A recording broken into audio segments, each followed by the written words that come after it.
আসসালামু আলাইকুম। আজকে আমি আপনাদের জন্য পাসপোর্ট করার ক্ষেত্রে ৬টি সমস্যার ৬টি সমাধান নিয়ে আলোচনা করব। চলুন শুরু করি।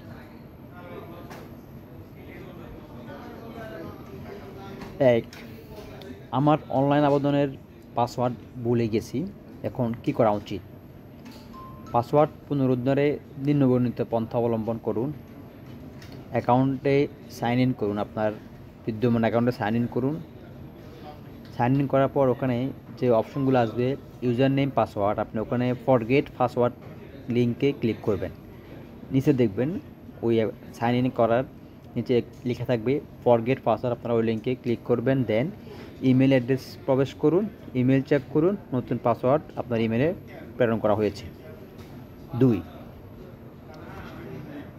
আমি আমার ডেলিভারি স্লিপ হারিয়েছি, এখন আমি কীভাবে আমার পাসপোর্ট সংগ্রহ করব?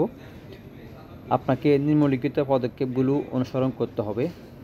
প্রিন্ট সারাংশ, অ্যাপয়েন্টমেন্ট কপি, এনআইডির কপি, আপনার ডেলিভারি স্লিপের দরকারি স্লিপের কপি যদি সম্ভব হয়, জিডি কপি, তার মানে বুঝতে গেলে আপনার ডেলিভারি স্লিপ হারিয়ে গেলে থানা জিডি করতে হবে, জিডি কপি রাখবে। 3 নম্বর সমস্যা হচ্ছে ই পাসপোর্ট আবেদনের জন্য এমআরপি আবেদন ফর্ম ব্যবহার করা যাবে কি না? এটা হচ্ছে 3 নম্বর সমস্যা। সমাধান হচ্ছে না। ই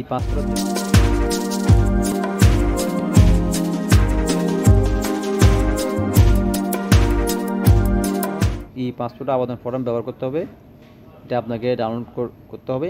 অন্য একটা ভিডিওতে আমি আপনাদেরকে এটা শেয়ার করব। 4 নম্বর সমস্যা, ই পাসপোর্ট আবেদনের জন্য সাথে করে ছবি আনতে হবে কি না? না, পাসপোর্ট অফিসে তালিকাভুক্তির সময় ডিজিটাল ক্যামেরা দিয়ে ছবি তোলা হবে, সুতরাং আবেদনকারীদেরকে আবেদনের সঙ্গে ছবি দিতে হবে না। ব্যতিক্রম, 6 বছরের নিম্নে বাচ্চাদের ক্ষেত্রে 3R সাইজের ছবি বায়োমেট্রিক তালিকাভুক্তির কাজ সম্পাদনের লক্ষ্যে দাখিল করতে হবে। 15 বছরের নিম্নে আবেদনকারীদের ক্ষেত্রে পিতামাতার ছবি আবেদনের সঙ্গে দাখিল করতে হবে। 5 নম্বর সমস্যা, পাসপোর্ট অফিসে অনলাইন অ্যাপয়েন্টমেন্ট কীভাবে পেতে পারি? সমাধান, আবেদনকারীগণ এই সুযোগ গ্রহণ করতে পারবেন। অনলাইনে আবেদনের শেষ পর্যায়ে অ্যাপয়েন্টমেন্ট অপশনে আসবেন। অ্যাপয়েন্টমেন্ট স্লট ও অ্যাপয়েন্টমেন্টের নির্ধারিত সময় অনুযায়ী পাসপোর্ট অফিসে উপস্থিত হতে হবে। আপনি যদি নিয়োগপত্রের জন্য দেরি করে থাকেন অথবা এটি মিস করে থাকেন, তাহলে আপনি শুধুমাত্র নিয়মিত অপেক্ষমান লাইনে যোগ দিতে পারবেন, যা একটি দীর্ঘ অপেক্ষার সময় হতে পারে। তাই নিশ্চিত করুন যে আপনি আরও একটু তাড়াতাড়ি আসছেন।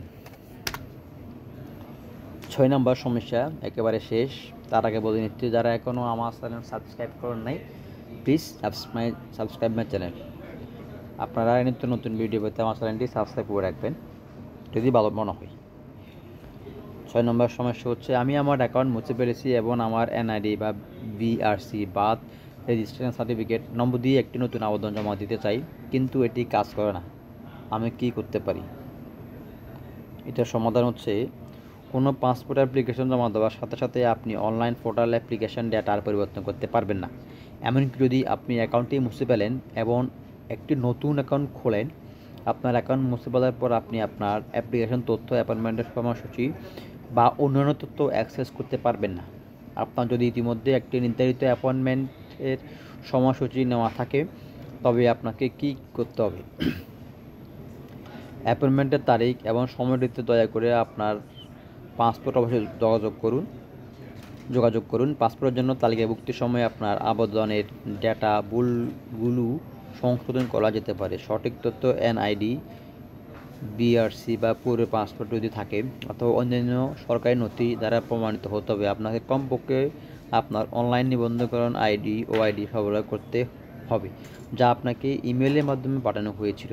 এই নম্বরটি দিয়ে আপনার অ্যাপ্লিকেশনটি পরবর্তী প্রক্রিয়া সম্পন্ন করা যায়। আপনার অ্যাপয়েন্টমেন্টের নির্ধারিত সময়সূচি নেওয়া না থেকে থাকলে আপনার কী করা দরকার? কোনো অ্যাপ্লিকেশন মোছার পর আপনি আর এই আবেদনের জন্য অ্যাপয়েন্টমেন্টের সময় নির্ধারণ করতে পারবেন না। বর্তমানে আরপিইউগুলো কেবলমাত্র অ্যাপয়েন্টমেন্টের মাধ্যমে অ্যাপ্লিকেশনগুলো প্রক্রিয়া করে থাকে। আপনি কি করতে পারেন?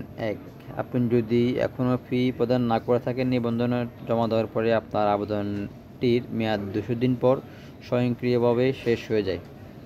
এরপরে আপনি আপনার এনআইডি বা বিআরসি বার্থ রেজিস্ট্রেশন সার্টিফিকেট দিয়ে একটি নতুন রেজিস্ট্রেশন জমা দিতে পারবেন। সবাইকে ধন্যবাদ। আজ এতটুকুই, পরে দেখা হবে অন্য একটা ভিডিওতে। আসসালামু আলাইকুম।